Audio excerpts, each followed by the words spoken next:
All right, so I have finished Words of Radiance, and unpopular opinion, I think, despite me adoring this book, loving it, and binging like 80 to 90% of it in 2 days, while I admit the character work is better than Way of Kings, while I admit the pacing is leaps and bounds better, while I admit I enjoyed the flashbacks more, while I admit I enjoyed the character development and the arcs of some characters far greater than Way of Kings, I did still enjoy the Way of Kings leaps and bounds better, actually. I enjoyed Way of Kings a lot more than Words of Radiance, and that's saying a lot. That's mostly just saying how much I loved Way of Kings, because this was phenomenal.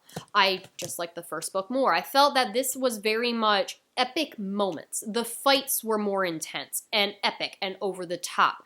The plot-driven moments were executed to an extent that was jaw-dropping, but the emotional stakes I felt were higher and more intense in the first book, and that is what I prefer. So like Kaladin's time with the Bridgemen, gaining their trust, bringing them to his side, finding a way to survive. Everything with Sadeas in the first book, especially that ending of the first book that still boils my blood, was just such an emotional beat. Whereas everything, the epic moments in this one, from the duels to the magic to betrayal, it felt more standard to me, checking off plot points. And while I enjoyed every moment of checking off those plot points, I didn't feel the emotional heart the way I did the first book. And that's a me thing. Just a didn't quite connect the same way. When I say the character work is leaps and bounds better in Words of Radiance, I mean that. Shallan especially. She annoyed me. She annoyed me so much in book 1, like, was the only criticism, really, that I had, genuine criticism, like, I hated her writing. And there's still elements of that. People are calling her so witty, and some conversations just boil down to yo mama jokes in this book. It's not as bad, it's not as cringy, and some of the so-called witty moments that she has actually got a little bit of a smirk or chuckle out of me, so like that.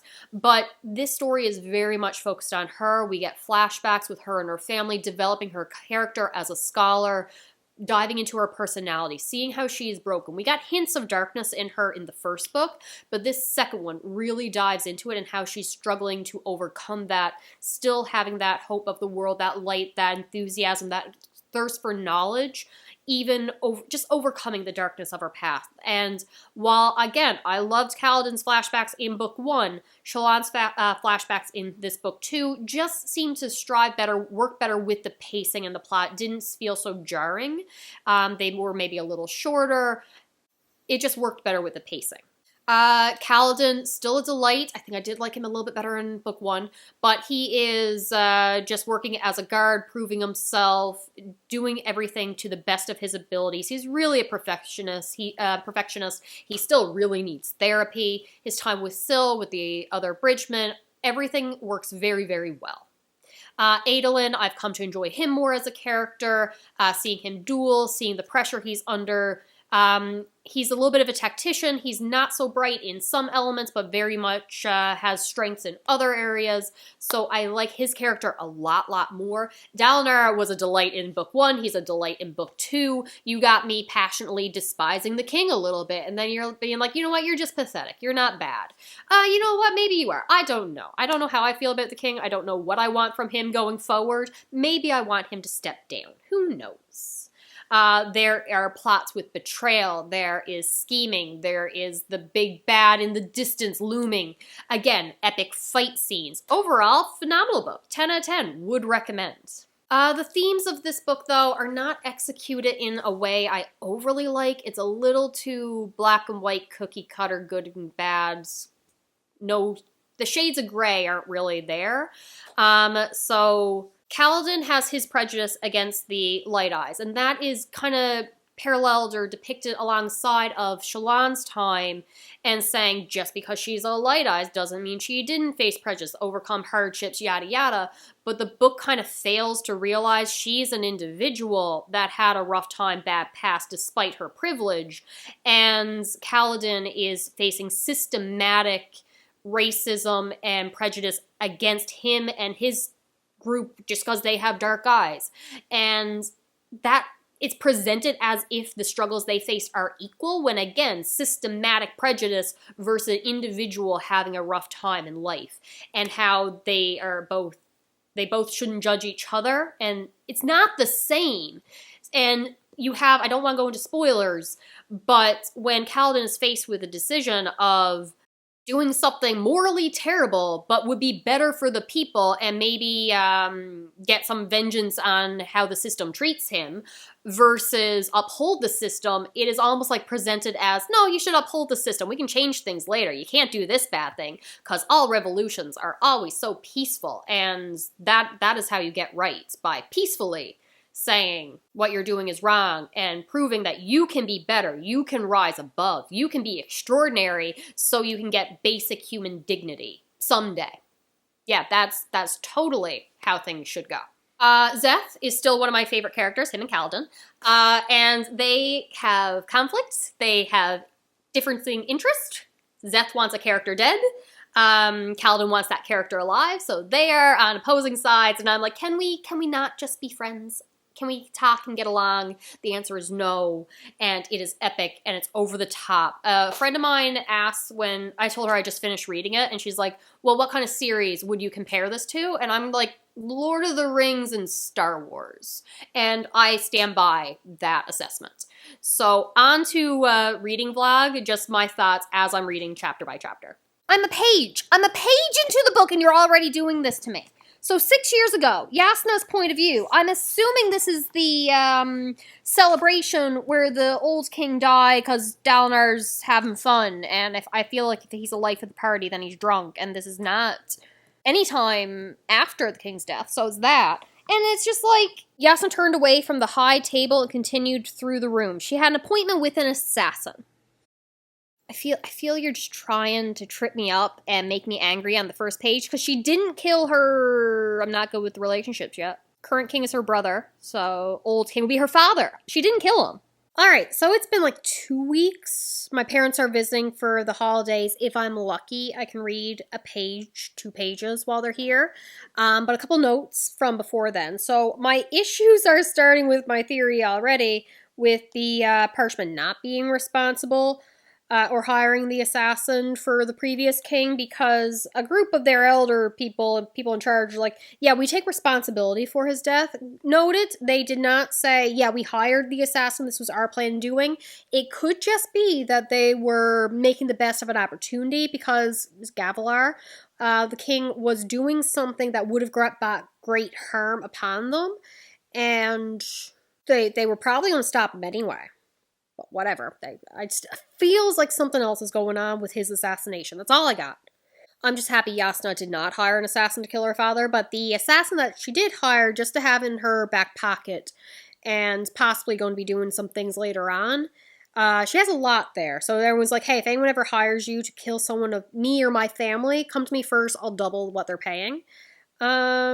Okay, so now Jasnah and Shallan have a new deal where she's going to try to get the Soulcaster fixed to get her family out of the bind, and she's going to try to work on getting an engagement between Shallan and, I want to say Elhokar, and that feels wrong, the elder son of Dalinar, who's a little bit of a player. I don't dislike him, I just think his father's a more interesting character right now, but I guess he's got to live up to his father's expectations, and he likes dueling, so he'll grow on me. Adolin, yeah, go with that.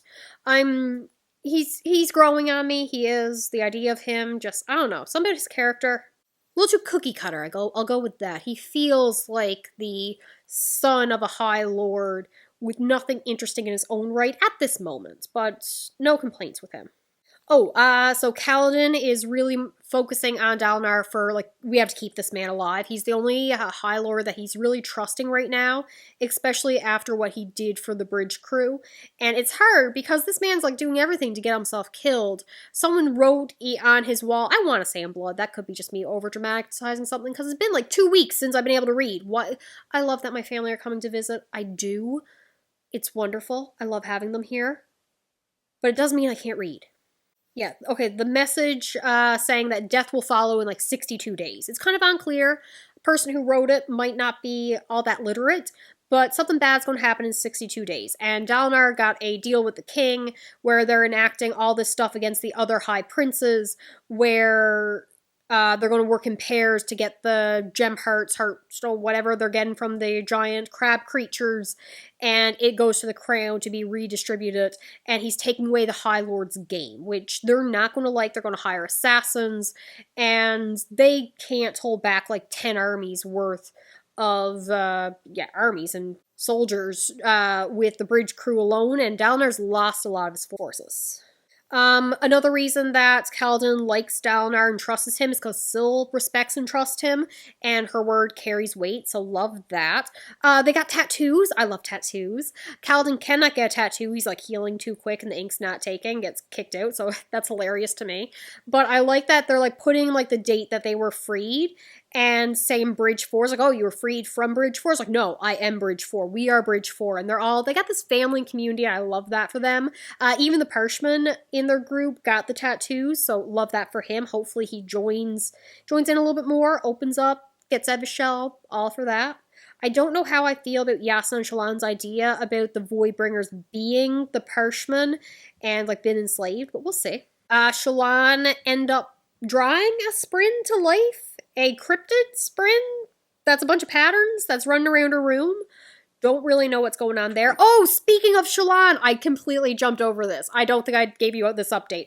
I like her now. I love this girl. Do you know why? Do you know what it took for me to go from the character that was annoying the hell out of me in the last book and I was despising her chapters? She was sitting on the edge of the ship, looking down, seeing a turtle shell, and it's like this.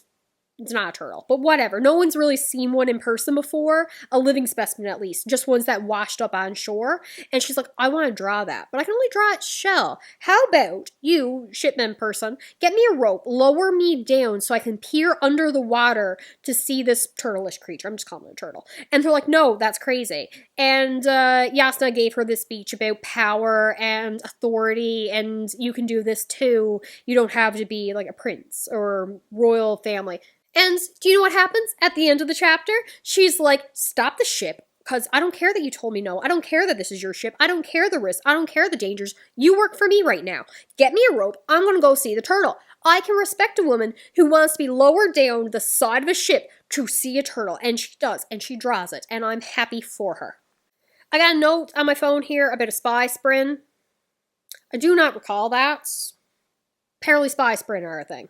I also like Kaladin describing the empty barracks and the effects that losing so many men in the army had and the families that are left behind. So I do like where we're to. Dalinar is definitely at a disadvantage. Despite Sadeas' terrible betrayal, and I'm angry at him for it, I'm angry at myself for trusting him, he does call his wife love, and I thought that was cute. So I'm not saying I forgive him, but I'm saying I still like his character. And she has her own network of spies and assassins, so I'm interested to see what this duo is going to be up to. Dalinar is bent on giving his nephew, the king, a heart attack or a stroke or something, because his new plan with Kaladin's advice is to disarm the high princes. Now, they can't take away their men, can't take away their weapons. What they're going to do is take away their shardblades. He's going to get his son, Adolin, that sounds better, to challenge them to duels. Like, I'm letting you off your leash. I know I told you no dueling. I want you to duel every single prince, high prince, whatever, that has a shardblade, and get it from them. Like, you're going to win that in the duel, but you also don't lose yours. I'm all for it, and again, he's going to give his nephew a stroke. Yep, that's the end of my notes. So I like Adolin, how cocky he is. So again, his character will grow on me, I'm sure of it. But right now he's like off to the side by interest. And I also do really like how whiny the king is. It works for his character. I'm all for it. So very much enjoying my time with this book. But my God, have I never read a book so slow. I can't read a page before someone comes in and interrupts me. All right, that's all I got. I'll probably get more reading done at lunch at work. All right, quick check-in while my parents are out of the apartment for a minute. I don't have much time, zero free time, so not much reading has gotten done. But we learned a little bit more about surge binding, it being a difficult thing to learn, and Shallan's not supposed to be doing it on her own. She did practice a little bit Not necessarily surge binding, but with casting and with the cryptid that she's now got. And it made like green, which other people could see. It reminded her of like the garden forest, and where there's trauma and secret. I'm assuming somebody died and left behind a shardblade, which she now has. I don't know. Did she admit to being a murderer or murdering her own father? Did I just assume it was her father, or did she say she was a murderer? I'll go back to the first book and see what exact line was used, but I'm going with she killed her own father, and they had given him a shardblade, the same people who gave him the Soulcaster, this organization that's after Jasnah.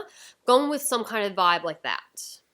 Or we're assuming the guy who was possibly working for her knew how to, use the Soulcaster that was with her father and possibly working for that other organization. Maybe she like poisoned him because he died after she left, so it could have been like a slow activating poison. She might have got the flowers from the garden and used it to kill him.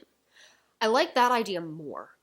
Don't know where the 10 heartbeats that she keeps talking about every now and then, and I'm assuming she has a shardblade. Don't know how that's involved, but I like that idea more. There was a lot with Spren and that place, Urithiru. I made a note that's important, and I guess we gotta go looking for it. I think Jasnah wants to get there for untouched text that hasn't been altered over time, so I like that idea. I know that Syl is bonded to Kaladin the same way that Jasnah's Spren is bonded to her, and Shallan has the cryptid. So they had spent time with regular Spren or in a different world and had to risk everything to come here, return what has been lost, powers, that kind of thing. So they know something is coming. They know that they had to go find these people. But we don't have much time before the boat is on fire and Shallan sees Jasnah be killed by one of the new members of the crew. And I'm going with absolutely not. Red herring, Jasnah is alive. I don't care that we literally seen her body fall and be stabbed. Just because seconds later, Shallan, who barely knows anything about soul casting and surge binding and all this other stuff, is just like making a illusion of herself to lead people away, and is now talking to the being voice spirit of the ship through cryptid in that world with all the beads, the other world, to talk it into letting the bottom end of the boat so it'll start sinking in an attempt to create chaos to save the rest of the crew. No, Jasnah is fine. That was an illusion that we seen. Refuse to believe anything else of the sort. She's too smart to just be killed by some random crew member that's clearly undercover, got in, was assassin sent for her. Refuse to believe anything else. I'm also assuming that the pattern head people that she sees with the cloaks and all that, because Cryptid kind of turned into one, so they are a Cryptid Spren. However, Syl also got mad at Kaladin, like, jokingly, and said, "Me? Lie? What do you take me for, a Cryptid?" Shallan might be in trouble. Maybe her Spren isn't safe to have around. We don't know. They could be distrustful Spren. They could be lying Spren. I don't know. I don't trust you. So back to Dalinar. He actually suspects his own hand wrote the message on the wall saying something's going to happen in 30-odd days. And I kind of like that idea, like his subconscious is the one talking to him, or same way he can act out a vision. This is what happened, and that's how the message was left, how nobody was seen going into the room. I'm all for that. We're also getting information on loaning shardblades. But then the person can call it back to them. So I'm also thinking that Shallan has a shardblade which she loaned to somebody else, and it takes trust on the two people because they could be using that shardblade in a fight, and then the true owner calls it back. It leaves them, reappears in their hands, and now that person's without their weapon. So maybe Jasnah is worried about calling it from somebody else's hand. Unlikely, don't really like that idea, but wouldn't hate it. We talked about the Chulls a little bit more, and they're pulling the bridges and all that in Dalinar's crew. I know Jasnah thinks that the Parshendi are the Voidbringers, but I'm leaning more towards the Chulls, whatever they're called, that Dalinar has, like, moving the bridges. They're giant insect-looking things. They would be my version of Voidbringers, how they're described. But I am very interested in the Parshendi because, like I said, they sing almost like a hive mind communication. They have this reverence for their dead. They don't want anyone to touch a dead body. One of them has a shardblade but was not taking part to harvest the gem heart. So is the gem heart their true goal? Are they after something else? Why are they still here? How are there so many forces coming in when they've been warm for so long? I really, really, really want to know what's up with parshendi. Kaladin is also training his men, fighting in the cavern. They're making more of like a community, bringing them into the fold, making them feel more welcome. So hopefully that they'll engage more in the practice and take up responsibilities. And Rock is talking about building a shrine to Syl, like he rightfully should, like she deserves. I'm all for it. So not much progress has been made on my part. Once February hits, my parents are gone, I'm going to fly through this book. Alright, so I have finished part 1. I am angry because, how dare you? I wanted this character to come back because I want to see him die on page, essentially, but I was not ready. I was not ready for him to return. Amaram, so, I need him to get justice. I need Kaladin to destroy this man. Not just kill him, but destroy his life, his reputation, his legacy. Burn it all to the ground. Working our way back to that moment, because I don't know where I cut off the last check-in. Boat was on fire, the bottom went of it, and Shallan, who does not know how to swim, found a trunk or something to float on to get to a local island, or a nearby island. I think she can probably swim, just not well. I got a note made saying I do not trust Pattern. I don't know specifically what he did, or if I'm still just not trusting him from Syl calling the cryptids untrustworthy or liars or something like that. It's been many days. So Shallan is trying to convince a stick to turn into fire. It does not go well, so she decides to go for help, where she finds the slaver who sold Kaladin and convinces him through sheer force of just, I guess, authority. Just talking as if you're going to do what I say. This is a foregone conclusion. And then they, like Eshonai used to do, so then they just did. They just said, okay, you clearly speak with authority, you must have power over us, so we're just going to treat you as such. And they are bringing her back to the Shattered Plains. Again, do not believe Eshonai is dead. They're also bringing Eshonai's trunk with her research in it, so love that. I'm assuming her mother's going to go through that, and eventually they're going to find out where she is and what she's planning. Lopen is the one with no arm, and he was telling some jokes about how his mother has told him to learn all the one-arm jokes so no one could laugh at him. He'd take the laughter away from them, and that's kind of why he has so much confidence in himself, too. And I love that, because, you know, Game of Thrones, Tyrion had that conversation. Know what you are so no one can use it against you with Jon Snow. So love that parallel there. I guess writing technique. Character technique. Then we had Rock and Kaladin spar fighting as they're trying to test Kaladin's powers. Isn't this the only time Rock agreed to actually fight? He is wasted as a cook because he is unstoppable. Love that. Threw a small tree at Kaladin. Again, love that. And Kaladin realizes the best way to improve with his powers is to practice with someone at the same skill or better than him at. And that means when my sweet boy Szeth gets here, Kaladin's going to have a lovely training session, and they will be friends, and all will be well. That's not how it's going to go. Oh, I'm very scared for these two to meet. But then we get to the camp, because a hero has returned with his shardblade and plate and all that. And it's High Lord Amaram, and I need his life to be a miserable existence. I don't even want him to die. I want him to live, to suffer. I hate this man. End of part 1. Alright, so the flu has knocked me out for like a week and a half. It's been a month since I started this book, and I'm only a quarter of the way through. I'm honestly ashamed with myself, but it's really good so far. What has happened? Alright, so we went into the interludes, and the interludes are kind of my favorite part of these books. I love the little snippets of people who are not the main viewpoint characters. So Eshonai is one of the, not parshmen, I guess parshendi, bug-like exoskeleton creatures. And we're learning more about them and their society and how they're living. They left the old gods for freedom, and I'm assuming the old gods are the Voidbringers that we've been talking about all this time. They have all these different forms, war form, mate form. They're currently getting like a storm form, which will allow them to harness the power of the storms, and that's honestly terrifying. Don't like that for them. Her sister is one of the ones studying the old songs. So I guess written traditions and writing wasn't a big part of their culture till recently, and they used to pass things down via the singing that they do. So Eshonai is one of the shard bearers that was fighting dalinar before, and she wants to speak with the Blackthorn about, like, hey, peace between our people. And she's also completely destroyed my idea that the parshendi were framed for the killing of the king. No, they 100% admit, yeah, we had to kill him because he was looking into things that could have brought the old gods back and destroyed the world. And yeah, we had to kill him, so there's no way we can have peace now because, you know, we killed the king.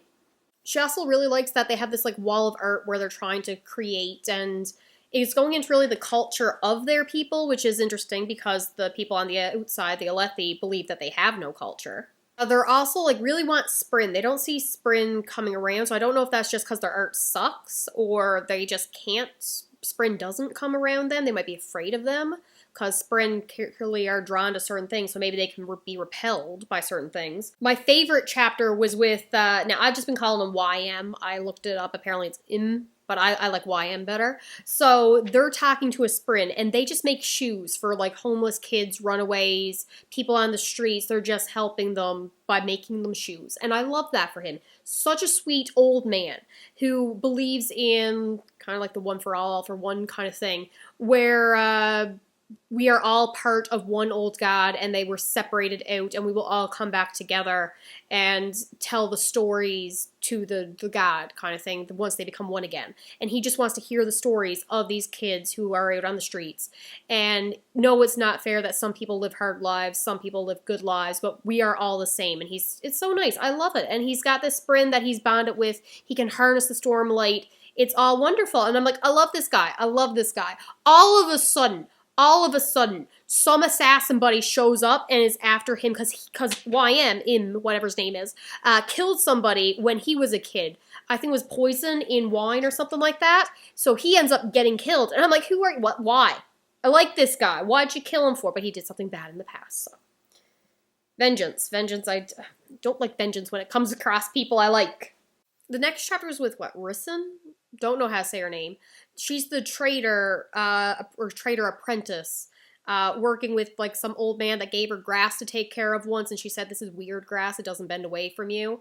And they had been to one group of people and probably got Szeth's Oathstone at one point in time, bought him for whatever, and sold him off again. So she ends up on an island that's on the back of a turtle thing that I really, really like. But they exclusively trade only with people they trust. They don't want to be taken advantage of. So they trust her master because he proved himself. But he's now sick or injured, so she's going off to talk to the king by herself and has to prove herself.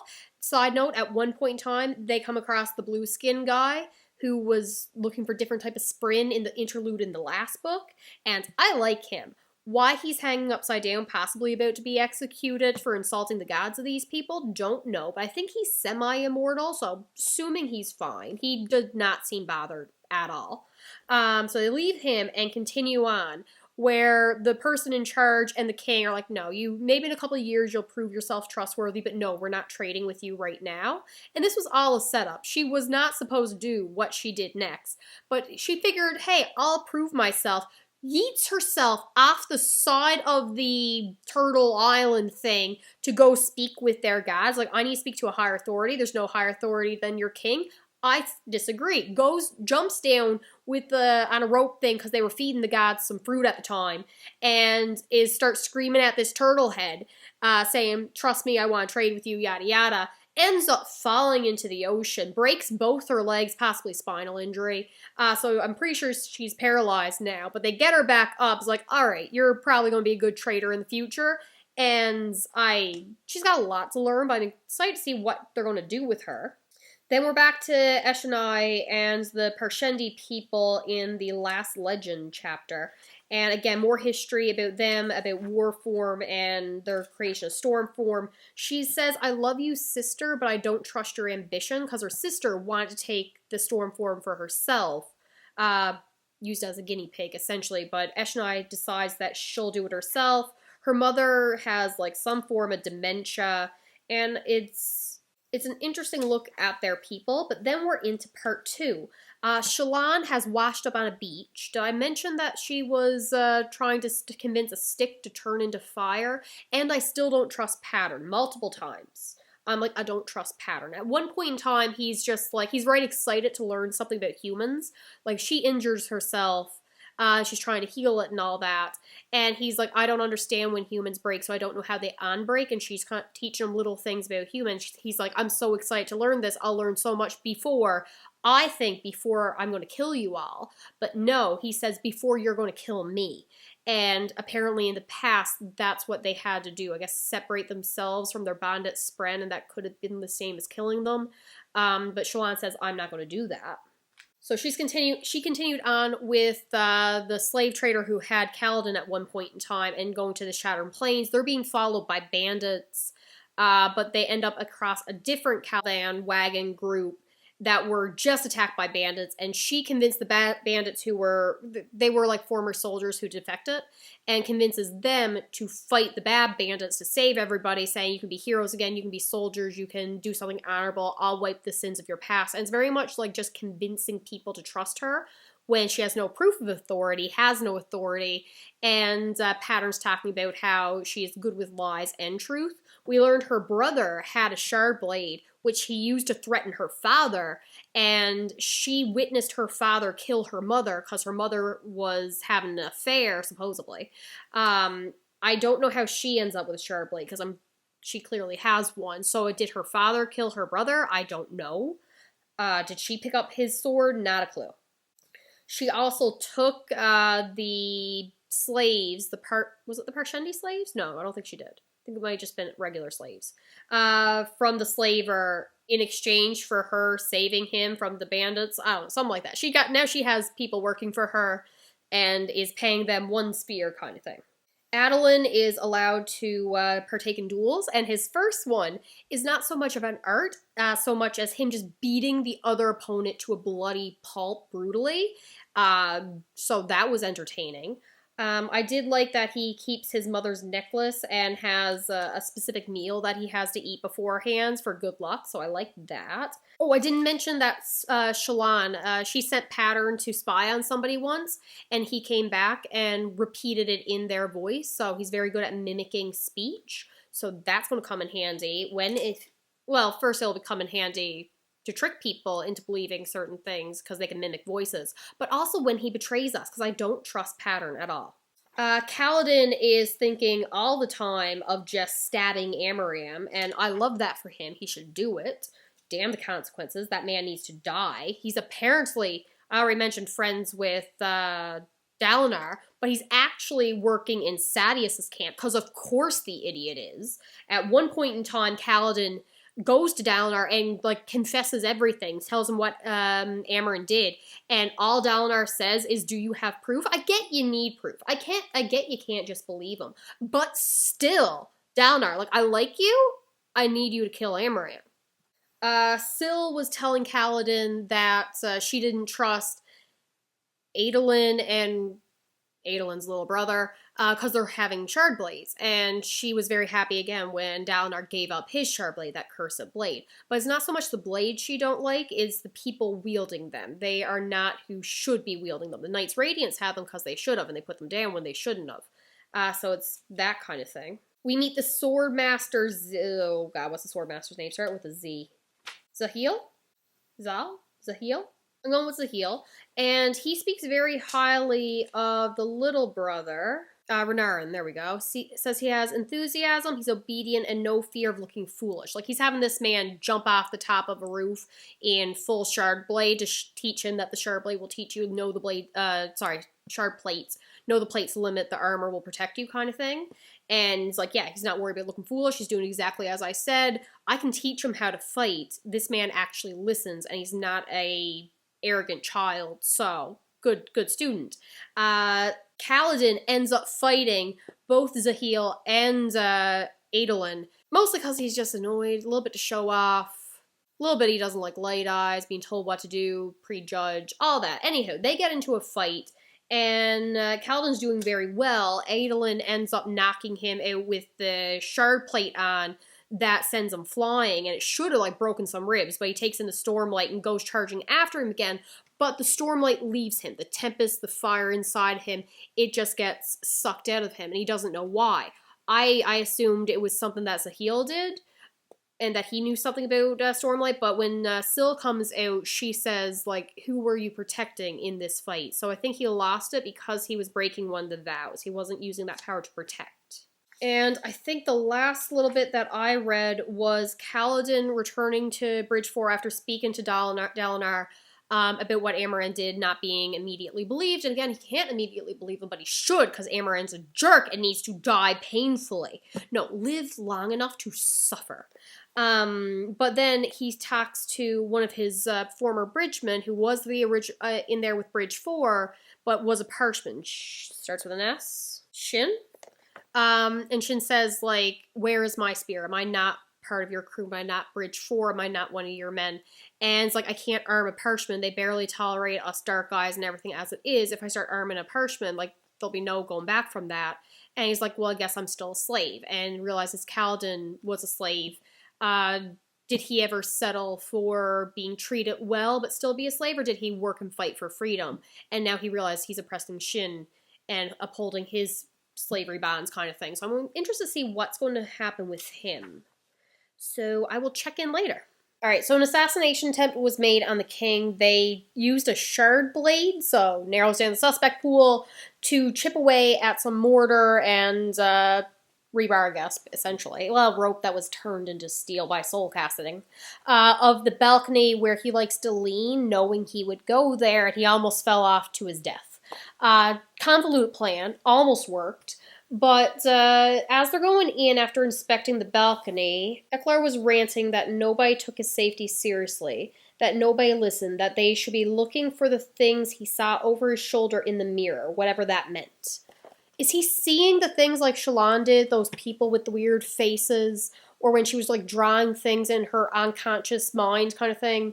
Is he seeing something? Does he have, like, the same powers that Kaladin and Shallan have? He's very paranoid. We're assuming that's because of his father's assassination. But he's not a coward. He's not afraid. He charges into battle. Not battle, like, hunting for the gem hearts, that giant bug thing. Oh no, I'm gonna believe him. I'm gonna believe he's seeing things, and these assassination attempts, maybe he's seeing into the future? I don't know. Alright, so Adolin is really pissed because he was helping someone with the plateau run. Set up a meeting with the shard bearer of the parshendi side, with his father. They're going to send someone to speak to him.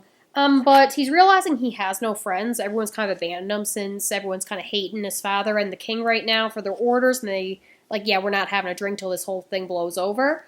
But not while I'm checking in, because we got a 5-year flashback with Shallan after her mother had been killed, and she's seeing a light behind a painting, and it says, like, hey, what are you looking at?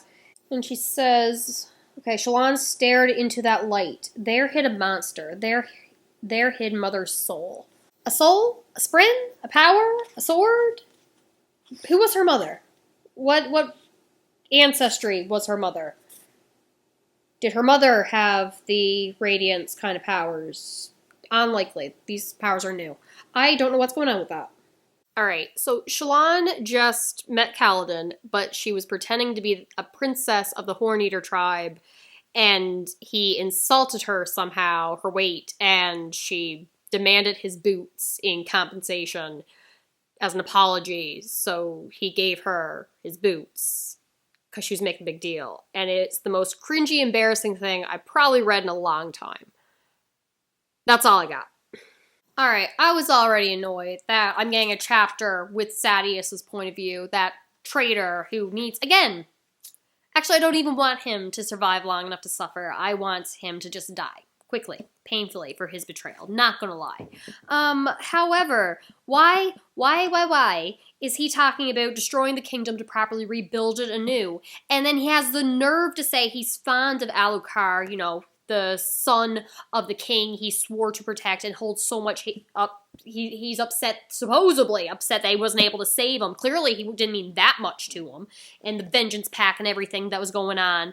But then says Elhokar would need to die, preferably in a quiet manner, after Dalinar had been dealt with.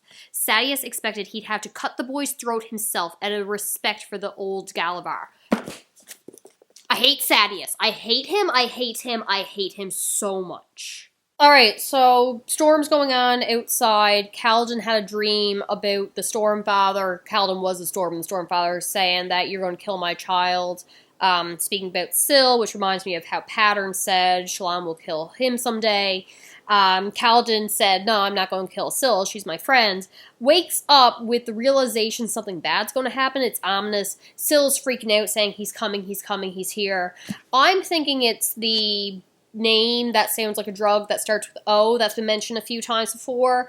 But Kaladin convinces Dalinar, the king, and Dalinar's sons to flee the castle. So they're heading out, but then they see a hole in the wall. All the lights go out. The Stormlight has been sucked out of it. And a man with a bald head and pale skin comes.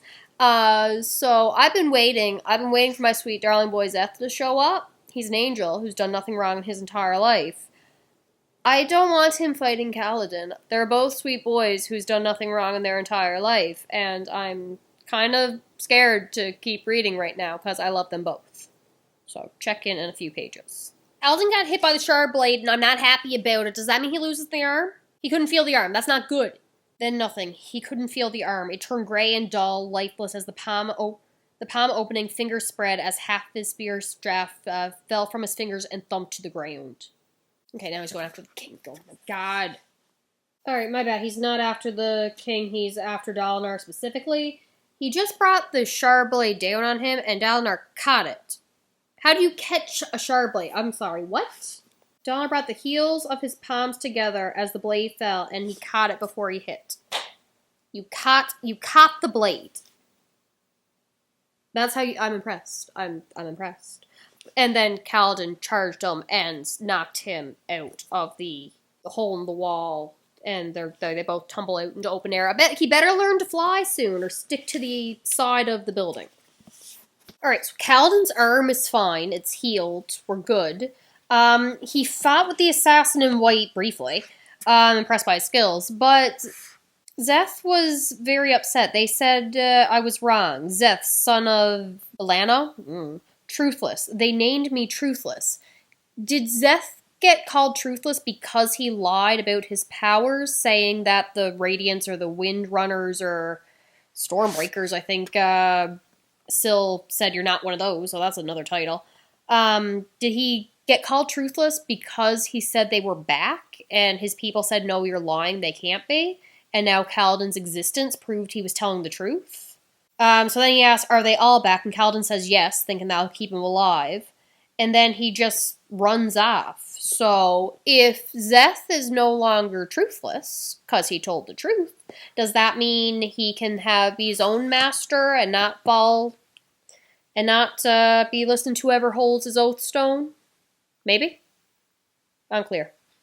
Kaladin also found Haber, and he has both his legs destroyed from the shardbearer, and now he says, I can't be a soldier anymore, I'm nothing. He's like, relax, we'll teach you how to cook. He's like, I burn broth. He's like, you'll fit right in, it's fine. So he's carrying him back to the other people, and I loved that. That was very emotional. Love that scene of him finding him. But I'm wondering, it wasn't Haber. It was someone that was guarding the king and was supposed to go home, but didn't, and was the last one out on the balcony, and possibly was the one who was helping assassinate the king, but we're not believing that because he's a friend. Bridge 4. Also, Kaladin says Haber here, it will always be Bridge 4. They'll never change, so love that. I want to know what my boy Szeth is thinking right now. Alright, so did not see that coming. I'm happy. I do not like this Tin woman. She's annoying me. I don't like calm women. I don't like lying, really. Yeah, I don't like the calm woman kind of vibe that we were going with Shallan right there. So I'm happy Tin here is dead. So she was the one responsible for facilitating the death of Yasna on the ship, who I still think is alive. Okay, that was an illusion. Did not happen. Don't believe it for a second. Shallan found out, and at the same time, Tin found out that Yasna had taken Shallan as an apprentice, and they fought. Shallan fought back. She fought well, but amateur. Was about to be killed, and then summoned a shardblade and stabbed her, I'm assuming through the throat, I don't know where she stabbed her, in the face, somewhere. Eyes burnt out. And yeah, now she's dead, and Shallan's men took on Tin's men, and now they're searching for any kind of paper to say who she was working for. And love that so very much. Oh, I do not like this at all. So Eshonai went out into the storm with little Sprin. I'm assuming this is to make that new form that they want. And the Stormfather's like, yeah, that ain't good. You shouldn't do this. Are you sure this is what you want? And she's like, no. It's like, yeah, I can't shelter you. I can't stop you. You're on your own. The Spren turned red, and I feel like that's what Syl had mentioned before. Danger Spren, or some kind of ancient Spren of warning, of destruction, whatever. Red Spren. Or lightning sprint. Oh, not good. Not good. So the rain comes again. Her body begins to change. So not going to be good. All right. How come when I'm finally convinced that the parshendi were responsible for the assassination, that they planned it out, everyone else starts questioning whether or not they were the ones who did it, or if someone else was involved? Because someone at the meeting just said, was questioning, and now they're asking questions within Kaladin's men, saying Shin shouldn't have been working with the parshendi, and they're asking questions about the assassination. We were just with a point of view character who flat out said they planned the assassination and took responsibility for it and all that, and it needed to be done. And I have been questioned since book 1, was the parshendi really the ones who hired the assassination? And when we had that point of view chapter, I'm like, okay, I guess I gotta admit that they actually did it. And now we're questioning whether or not they did it. Damn this book. More things have happened. So Shallan showed up to the meeting. She made it to the Shattered Plains and had her meeting with Dalinar. Adolin is head over heels infatuated with her already. He likes her red hair. She's with... I keep calling him Sabrina, and that's not right. This is why I take notes. Not good notes. Paloma and Sebarial. I like them. They are a cute couple. So he is the, I guess, High Prince or something like that, and she goes to his house to work, and Paloma is his mistress, and she's a dark eye. They're in love. They're bickering. It's adorable, and I like both of them. They better not end up being villains. And Shallan met with Kaladin again. They had a very annoying back-to-back argument that sounded more like your mama jokes. Not a fan of that writing. But now Kaladin's with his crew, and they're training in the caverns again. And Syl's asking why he wants to defeat the assassin and White and questioning his motives. So I guess we're going to get the second pledge, vow, whatever, for the Radiance. Alright, currently they're talking about who could sabotage the balcony and tried to kill the king. I wanted on record that my thought is one of the scribe girls, the one specifically that was sort of courting Adolin, but they had a falling out, and she was brought on as a scribe and was there during one of the, I don't know, paired quills, whatever, when Yasna was writing. Alright, so Shallan just met with the Ghost Blood people, just snuck it through a window, disguised herself with light weaving, I think, something, making the lights match that of the image that she draws. She has to draw it first, and then she can project it onto herself. She can make a boulder or a wall, and it'll just look like it, but things will pass through it easy. And I'm like, how bad can the Ghost Blood people really be? They killed Yasna. Supposedly, allegedly, don't believe it. But they're actually after Amaram as one of their targets. So they had her sneak into his castle thing and go into this hidden room where he's apparently trying to bring back the Voidbringers, and he's writing, which really freaked out Shallan. He's using glyphs to form sentences. I'm still trying to figure out why the men of this world find it so appalling to learn to read and write. It makes no sense to me whatsoever. So again, I'm going with a curse is placed upon that can only be targeted on those who can read and write. Just in the past that happened. So she's turned that information over to the Ghost Blood people. And again, I'm just thinking, how bad can they really be if they want to go after him? They then kill Shallan's carriage driver and set it on fire, trying to kill her as well. So the answer is pretty bad. We're not trusting them. However, I really want Amaram dead. So, enemy of my enemy kind of vibes right now. Back to Kaladin. He arms Shin, the parshendi, with a spear, saying, like, we are Bridge 4, we don't have slaves. Yet, Shen eventually does leave, he leaves the spear behind, but he says Kaladin's a good man, and I'm just wondering where he's going, what he's doing. I need him to come back because I don't know. I don't want anything to happen to him. Kaladin goes out drinking with Rock and the others, and Rock tells this story about his people, his village, how it was formed, asking the gods for help, hot springs, yada yada. And one time, Rock himself seen a god with white hair in the springs, and I'm just like, okay, so that's the white-haired guy that starts with an H from book 1 that ends up being Wits. I need to know what's up with that.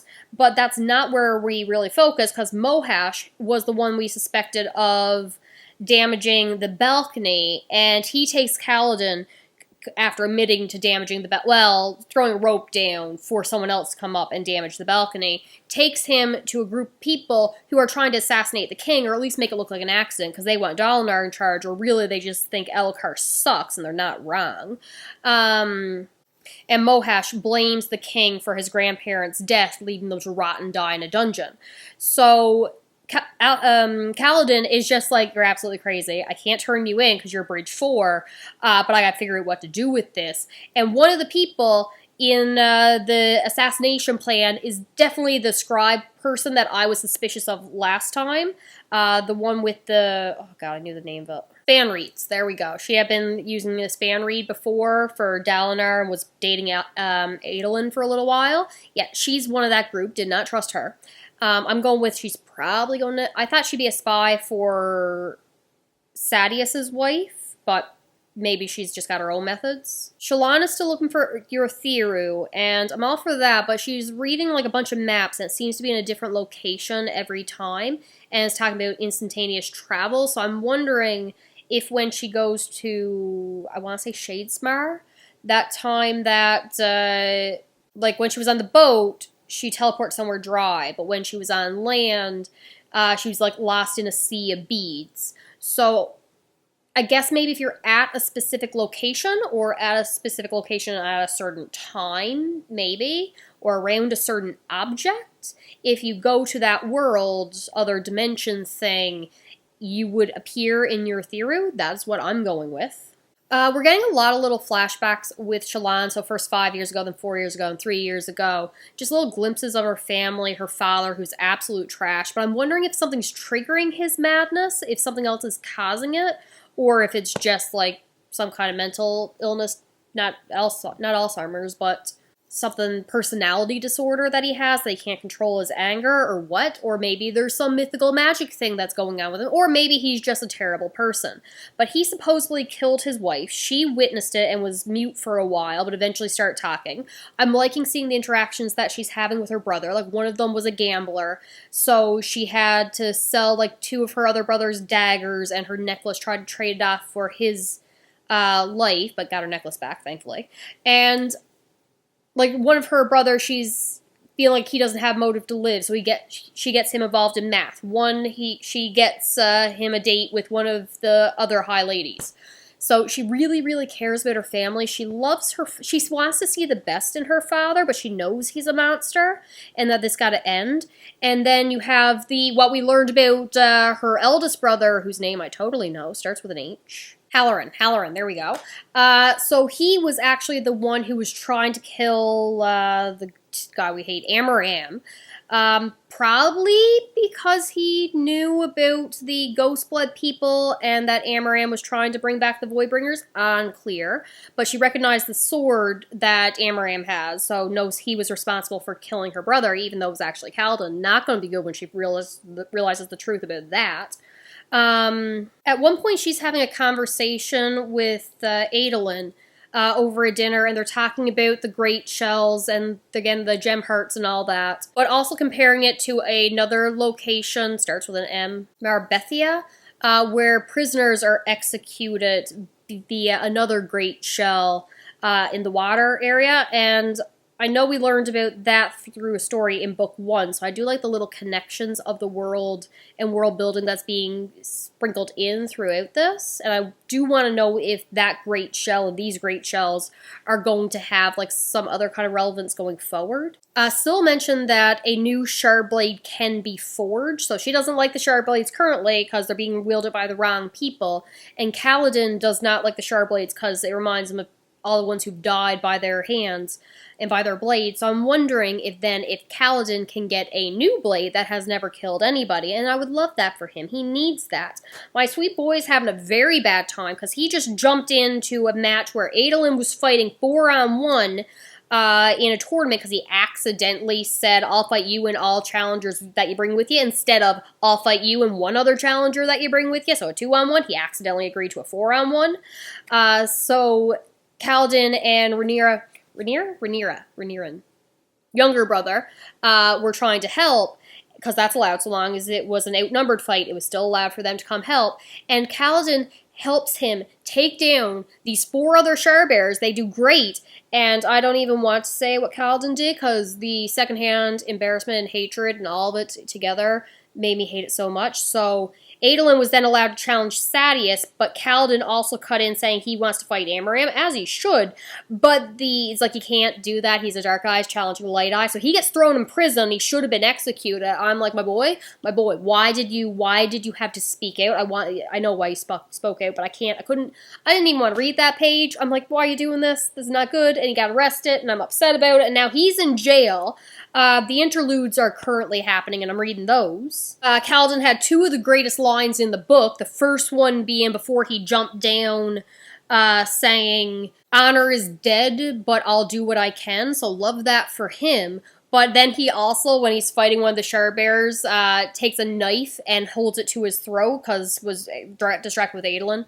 And it says, are you going to yield, or do I get to kill my second Shardbearer? And I'm like, yep, no, favorite line. Love that so much. So I'm going to go back to the interludes, and I'll check in a little bit. Alright, so my sweet boy Szeth, first of all, I'm just realizing we do not have enough Szeth chapters in this book, and I'm very upset about that. But he's having what I'm going to assume is a midlife crisis, because I would think I was right. He brought up, like, sounded the alarms, Voidbringers are going to return, the signs are there, and was named Truthless because you falsely said this was happening, just like rise in panic unnecessarily, so throw you into slavery, here's an oath stone, listen to whoever owns it.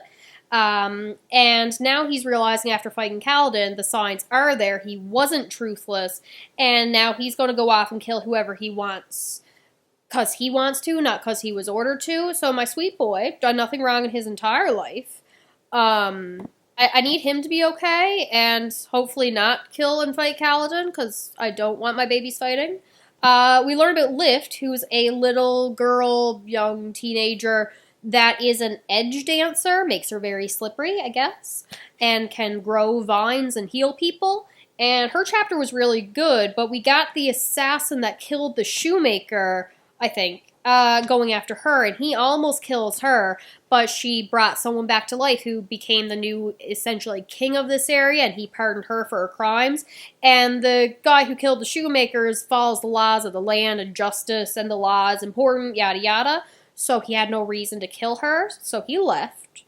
I'm going with he's going to find a way to kill her later, and I don't know why the assassin buddy is targeting people who have Spren bonded to them, is what I think is what's happening. And Eshonai has lost her mind in war form, and a certain version of herself can hear her inner voice screaming that this is wrong, but she ignores that, and now was willing to kill thousands of her own people who refused to transform into the storm form of her people, but they ran away, escaping into the caverns. So I don't know if they're going to pop up where Kaladin's to, or Shen, or something, but they're making a run for it. And the rest of her people are going to become storm form to transform and wipe out the Alethi that are going to be charging to take them on, because Dalinar feels when the negotiations fell through, because she was already in that form and lost her mind, Dalinar is going to bring everybody to attack them all at once. So not good if there's enough of them to summon a high form when they're out there on the plains. But at the same time, I don't really care that much, because Dalinar locked up Kaladin, and the king can go straight to hell for locking up Kaladin. I'm only slightly annoyed at Dalinar because he's going to get him out eventually. But King, yeah, no. Hypocrite, do not like him, go straight to hell. I'm with the assassins on this one. He can go die. I'm not, nope, don't like it. Add another name to my hit list, whoever the hell Shallan's father is, because he just had a group of puppies murdered. And if you want me to hate a character, have him kill some puppies. Okay, I'm not sure if it's appropriate to say that Kaladin's a better man than I'd be because he just decided that he wants to help assassinate the king. But Dalinar just went into his prison cell and was talking to him. They brought the silversmiths who starved to death in prison. And it's like, oh, the Rashon incident, where Rashon was the one responsible for that. He was the one who owned all the silver businesses in the area and wanted that couple out of it. But he didn't go to jail. They exiled him to someplace that he would not cause any more trouble. Kaladin's village, which is where his family was ostracized, drove into poverty. His little brother Tien was forced to join the military at too young of an age to even consider joining. And, you know, all the hell that Kaladin's life happened because of Elhokar listening to Rashon and Dalinar's blind spot for him and allowing him to be exiled. And Kaladin decided not to bring any of that up to Dalinar. I would have been rubbing his face in it. Like, are you kidding me? You thought you sent him somewhere where he wouldn't cause any trouble. You sent him to my village. You sacrificed my family and my little brother to this man so he didn't have to go to jail. Are you kidding me? You better pray I never get out of this cell, because when I do, and I will, I'm going to be coming for all your heads. Oh, I'd be the absolute worst. I don't care what Kaladin does. Fully justified if he wants to slaughter every Light Eyes, including Dalinar, which I don't think he wants to. He still kind of respects him and understands where he's coming from. Yeah, no, I'm fine with it. I'm firmly on kill the king plan here. Yep, 100%. Elhokar, gotta go. And Rashon, he's still alive. And Amaram. And Shallan's father is already dead, so we don't need to kill the puppy killer. But there's a couple people in this book that need to die. Alright, end of part 4. Shallan and Kaladin fell into the chasm and were nearly eaten by a chasm fiend. Nearly flushed away by a high storm. Sadeas had a man pull a lever on the bridges to knock them down. And the entire thing was just wonderful because they're bickering with each other. I love it. I do not want a love triangle, so I'm fine with her staying with Adolin. I just need them to be friends. And they were fighting because Kaladin sees her as a Light Eyes who just toys with people. And then he comes to learn that she's just as broken as him, but she's trying to smile. She's reminding him of his little brother. I love it. I love it. I love it all so much. What I don't love is because of Kaladin's conflicting emotions and different vows that he swore to different people. So he betrayed one of the vows, essentially. Either he's going to betray his vow to the guy who wants to kill the king. I'm totally on board with that. Or he's going to betray his vow to Dalinar to protect the king. And that resulted in Syl apparently dying. Not okay with that. She's fine. When Kaladin makes a choice and honors a vow and finds a way to keep both vows, I guess? I don't know. Syl will come back and all be fine. But until that happens, Kaladin can't take in any Stormlight, can't use his powers. And we also got Shallan using the shardblade or summoning it to give to Kaladin to fight a chasm fiend. And they just... Dalinar is just like, listen, Kaladin's dead. You men, you former bridgemen, have to leave the chasms. Stop spending your free time here. Stop skipping meals. No, you're not allowed staying in a high storm waiting for him. Let's go. And then what happens? Actually, no, he doesn't drag him away. He lets them stay there, but he believes Kaladin's dead. Kaladin comes back up, he goes to a med tent, and he's like, you're alive. You fell into a chasm. It's like, yeah, we think Spren was involved, cushioning our fall. It's a long story. Also, you know that chasm fiend that's been roaming around there? We took care of that. Shallan and the other med bays just like, oh, will you stop being so over dramatic? It was already dead. It was rotting. That's how we got the gem heart out of it. We climbed up it and into a little crevice to survive the high storm. It's like, yeah, we really, really tried hard to get back before the high storm, by the way. Tried really hard. But, yeah. Oh, he also said that he possibly survived by falling head first, and his head was so hard that it cushioned his fall, couldn't break, whatever. And I had to bring your daughter-in-law back. She's a little messed up, but it's fine. I love it. I love it all. It was such a delight. I'm so happy. So, on to the interludes. Oh, Adolin is absolutely so happy that Shallan's okay, swearing to protect her. She's like, I don't need protection. Also, I want to go back into the Shattered Plains because I need to map this out, and I know where the parshendi is going to be. I think this location that I'm looking for, that Yasna was looking for, is out there, so I'm going back out. And Dalinar's just like, okay, well, I needed you to map the place for us, so let's go. I love this. I need to go to bed. I really need to go to bed. All right, so I have finished Words of Radiance. I have bought the next book, Oathbringer. Why is this an extra 200, nearly 200 pages longer? Why?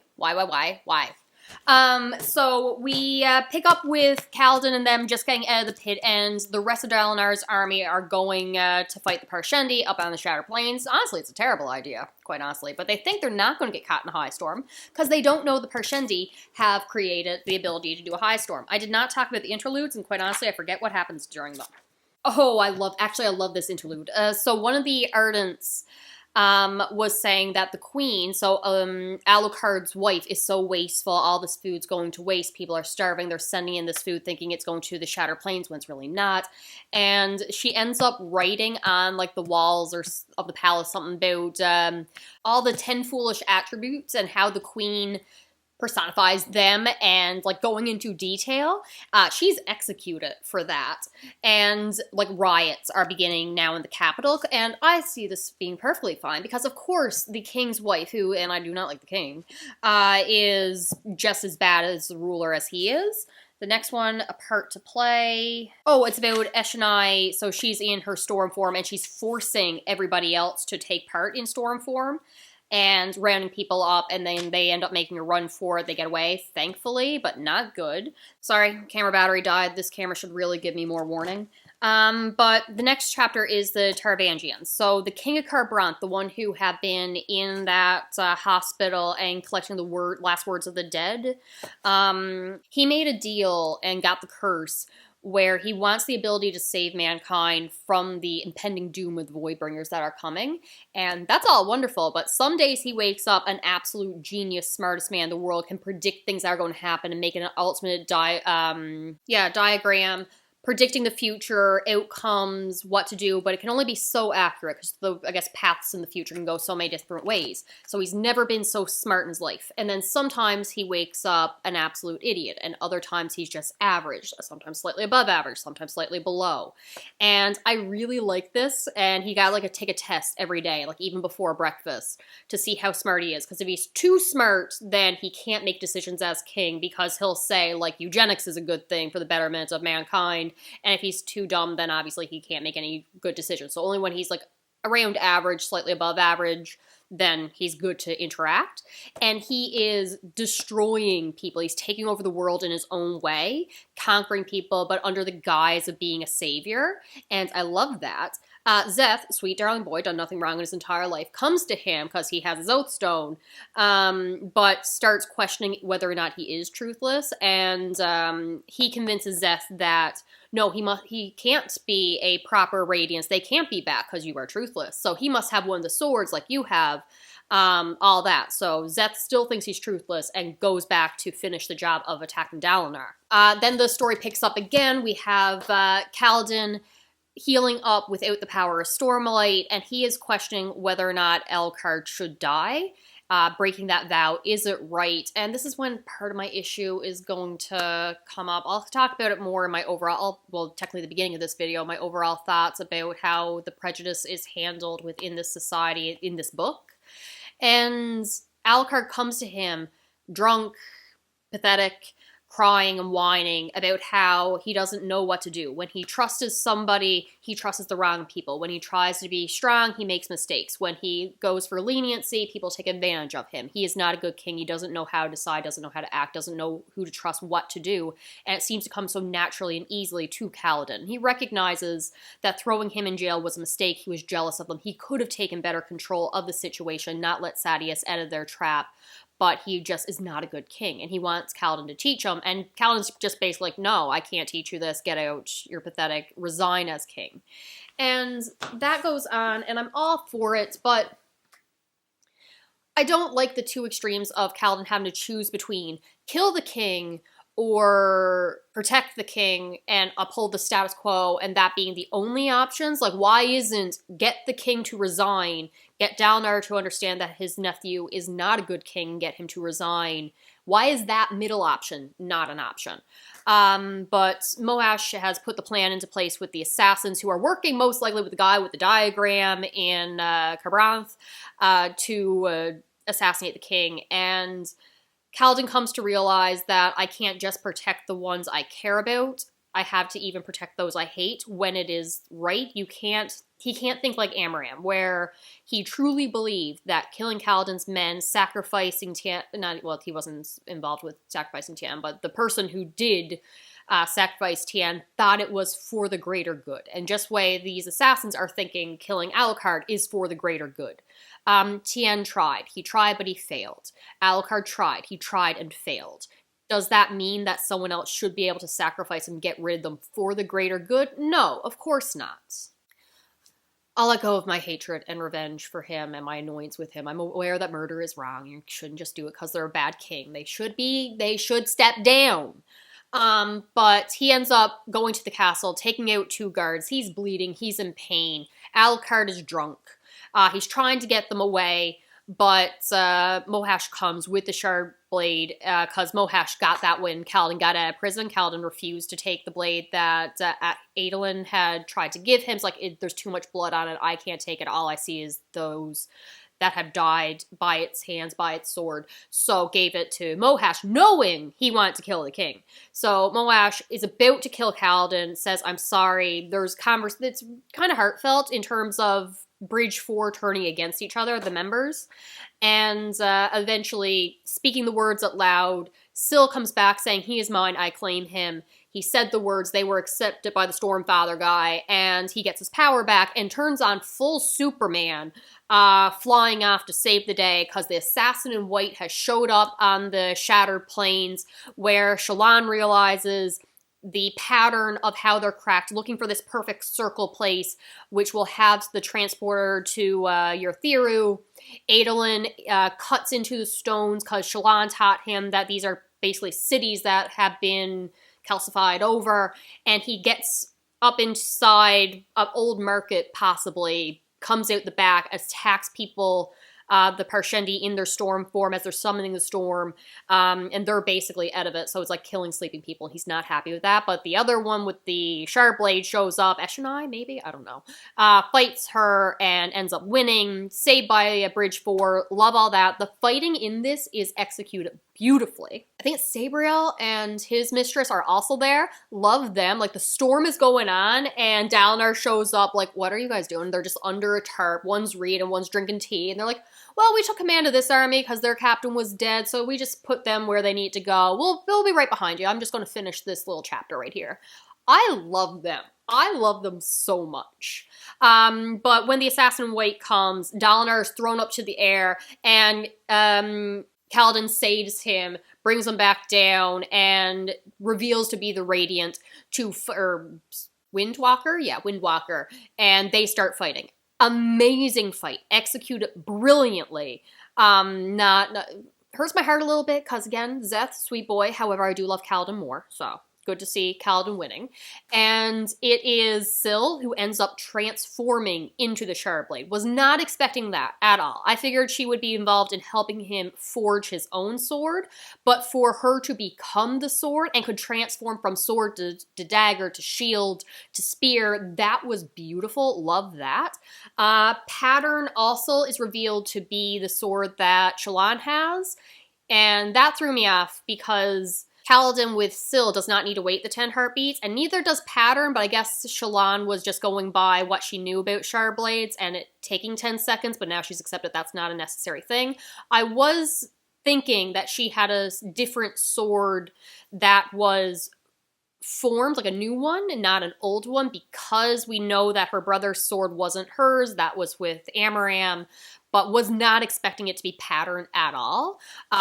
We get probably my favorite part of the book, one of my top 3, was the final end of her flashbacks, to learn that she poisoned her father to save her brothers, and then he wasn't quite dead, so he had to strangle him with her own necklace, like Grot style, with a fork, tighten it around, as she's singing to him as he died, like he would sing to her as a child, that she killed her own mother because her mother found out the powers that she had and Pattern transformed into the sword.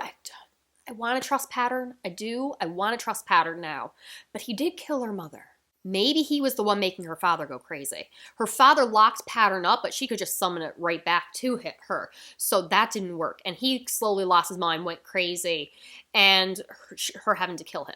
So all of Shallan's flashbacks worked so well. Don't get me wrong, I loved Kaladin's flashbacks in the previous book, but it did slow the pacing down, which I did not find that at all with Shallan's flashbacks with her family. What happens next? The king had mentioned that he stopped seeing the faces in the mirrors when Kaladin was around, so like that, he was clearly driving away something. Kaladin, he's like, I need to take the king somewhere safe, and it's like, do I leave him with the religious people? Do I hide him here? No, that's where they're going to look. And when Kaladin defeats Szeth and is talking to Navarre, she's like, where's my son? Like, no one can find him. The Spanreeds are saying he's missing. He's like, oh, I left him somewhere safe. He left it with Lopen, the bridgeman with only the one arm, and his mother, and it's hilarious. It is honest to God hilarious. So his mother is just trying to feed the king. The king's refusing to eat. She's yelling at him. It's like, I don't care who you are, king, diplomat, nothing matters. I'm the queen of this castle. You're gonna do what I say. This is my home. I love it.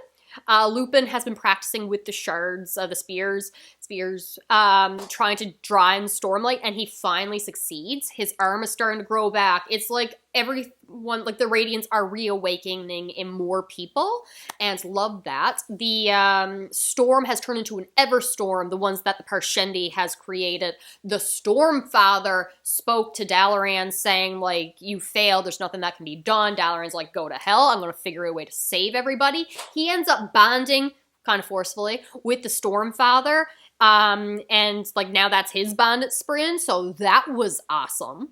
Shallan uses the teleporter thing with her own shardblade. It has to be one of a live spren because the spren of the current blades are sort of dead, sort of not, but needs to be a bonded spren, and so only her and Kaladin can use the transportation thing to get to urithiru, because the storm that's now been sent off as it passes over the continents in the wrong direction, so no one is prepared for this structurally, is transforming the parchment into Voidbringers. That is terrifying.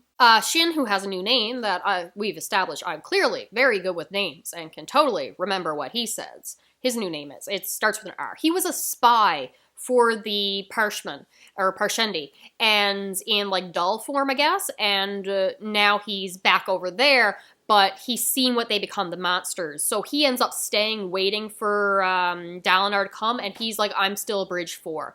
He's got the crustacean insect exoskeleton form, but he's like, you're my commanding officer, I will answer your questions, and he tells them everything about how he was a spy, about what he knew about the plan, but obviously he doesn't have the full updated information about Stormform. Dalinar's like, I'll release you to Bridge 4, I trust them to deal with you, and they're like, yeah, we got you, you're still Bridge 4. It's like, I was a traitor. Rock's like, it's a little concern, no big deal. Come, I feed you. And I love that. Rock is wonderful. Rock is an angel. I made a note. Someone says the Sons of Honor achieved their goal. Galavar would be proud. I think it was one of the assassins who said that when Moesh was trying to escape the city. I'm not 100% sure. Sons of Honor, or Son of Honor, was what, like, the Stormfather spren, piece of God's spren or whatever, had called Kaladin. And maybe that's not a good thing. Maybe the Sons of Honor is a title of the opposite group, the people who wanted to bring the Voidbringers. Unclear. Not sure what that's going to be. Not sure why Amaram wanted to bring the Voidbringers back. Not sure if the Ghostbloods were trying to stop him, if they were working to the same destination. Not sure if the Taravangian King guy was trying to stop the Voidbringers from coming or get them here to defeat them and, like, save the world. But first he had to end the world. But he definitely wants to save people, save the human race, at whatever means necessary. I have many questions on whose side, and do the ends justify the means kind of thing. Szeth survives the attack with Kaladin, but loses the blade that he had, but meets with the Herald of Justice, and is given a new blade, which I think has black smoke coming out of it, and it's just like, hey, you want to kill some bad people? And I don't want Szeth to be manipulated and controlled. I just want him making his own decisions, and being a good boy that I know he is deep, deep, deep, deep down. So Dalinar sends word that, you know what, high storm coming, Parshmen are going to turn into Voidbringers, get out here so we can get you to urithiru where you'll be safe, and we might be able to find a way to fight back. And it takes a lot of Stormlight. But Sadeas, of all people, agree to go out to the Shattered Plains and meet up with them. And he's just walking around and he's talking about how he'll slander Dalinar's name still. Adolin is not having any of it and stabs him in the eye. I wanted him to do it. I wanted him, like, will you just kill this man? Stop being so honorable. And he's just like, you know what? My father thinks I'm better than him. My father thinks I'm a good man. I'm not. And he stabs him in the eye. And I'm like, oh, my boy, he did it. He actually did it. It's not good. You should not be just randomly killing people in hallways. But I'm not going to blame him. So that was not, I did not see that coming. At all. So how is he going to get out of that? Because then you got the argument of killing people is wrong, but he killed a bad person. It was for the greater good. Is he going to get caught? Are we going to have a trial? Are we going to go with, like, morals? Justified? How are we getting him out of this? I don't know, but he just, like, hides the fact that he did it, goes, joins with another crew, gets his alibi, and it's just like, I was with you guys the entire time. We were exploring this area. I was not over there at all. So, loving that for him. I want to see what that's going to do with his character. His younger brother is revealed to be one of the Radiance in training, because every time he touched his own shardblade, it wasn't epilepsy causing the seizures, it was hearing the scream of this, I guess, sort of dead Sprin. Like, every time Kaladin touched a shardblade, he would get that scream. I didn't realize he didn't get that scream when he was in the cavern with Shallan. Did not pick up on that at all. So now we got him, Dalinar, because he's now bound up with Stormfather, Shallan, who revealed everything to Dalinar on the way there, and Kaladin. So we got 4 different people using Stormlight. Lopen is clearly able to take it in. I imagine the other Bridge 4 members will be able to as well. Overall, phenomenal ending. Fighting was phenomenal. Character work in this book was great. The pacing was flawless. I could not stop. Physically, I tried so many times last night to stop reading, and I just couldn't. I'm like, one more chapter, one more chapter, one more chapter. It's late. I gotta work in the morning. I need to put this down. One more chapter. So overall, phenomenal book. I do think I like the first one more, though, for the emotional impact that Sadeas' betrayal had on me. That shook me to my core. But I'll admit the pacing and character work was much better in this book. Oh, completely forgot to mention, Yasna's alive. No one is surprised. Was anyone surprised? Clearly she was alive. So not a surprise, I forgot to even mention it. So she ends up coming and talking to Wit. So I think she's been in the other world's place with all the beads and just getting information from past Sprin who have not crossed over to our world, get information on Voidbringers. We learn that things are not happening the exact same way they did in the past, so maybe the history won't help us, maybe it will. Shallan has been found out by the Ghostbloods. They know who she is now. But they still want her to work for them. And again, they want Amaram dead. So they can't be that bad. They did try to kill Shallan, but Shallan was investigating the Voicebringers. They could have bad information and just have thought she was also trying to bring them back. Who knows? Could be a bad case of miscommunication. I also want to take note that the book opens with Yasna speaking to an assassin and telling them that, hey, if anyone ever tries to kill me or my family, come to me first, I'll pay you more. So I wonder if that's how she escaped the assassination. Someone gave her a heads up. Hey, someone paid me this much to kill you. Can you match it? Can you double? It's like, yeah, I got you. Also, I need your help to fake my death.